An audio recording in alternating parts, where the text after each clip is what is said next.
It's likely not going to surprise you that the PS4 version of Resident Evil REmake features better graphics than its version on the Wii.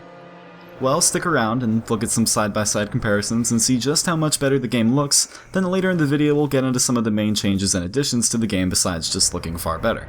Enjoy!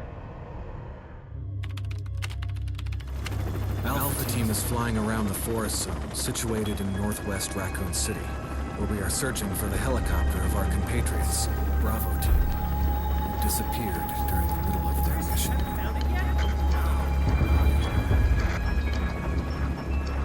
Bizarre murder cases have recently occurred in Raccoon City. There are outlandish reports of families being attacked by a group of about 10.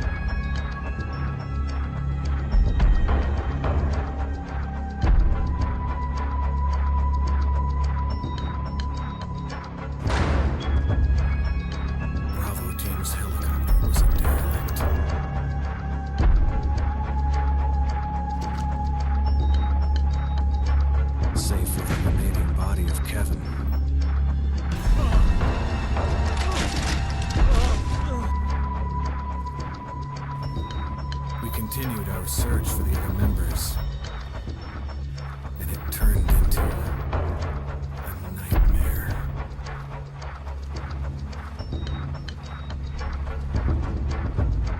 There are only 3 STARS members left now. Captain Wesker, Jill, and myself. We don't know where Barry is.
That's all for the graphics comparisons. Hopefully you noticed a big difference. Now let's talk about what's new in the remastered versions.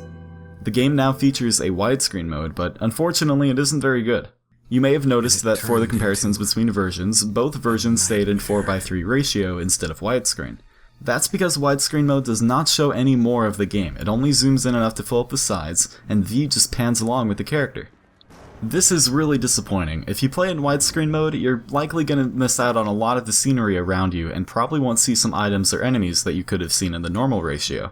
While some people I know do like this feature, it's not for me. I'll prefer to stay on the old mode, which I'm thankful is an option in the game. You start the game with 2 extra costumes to choose from, featuring Chris and Jill's designs from Resident Evil 5. You might get a kick out of them, but I personally don't like Jill's outfit very much, and Chris's jacket just looks really goofy to me. Maybe it's the way the huge pockets stick out. Without a doubt, the biggest addition here is the all-new control scheme added in for players who didn't want to play with the original, somewhat clunky mechanics. Rather than only being able to move forward, rotate, and backstep, a push of the control stick in any direction will simply cause you to move in that direction. This makes controlling the game a breeze, although it doesn't really work quite well with the fixed camera angles, as I'll find myself constantly having to reset the stick as I turn corners. I could take 20 minutes and try to explain that to you, but if you've played the new controls, you'll know what I mean.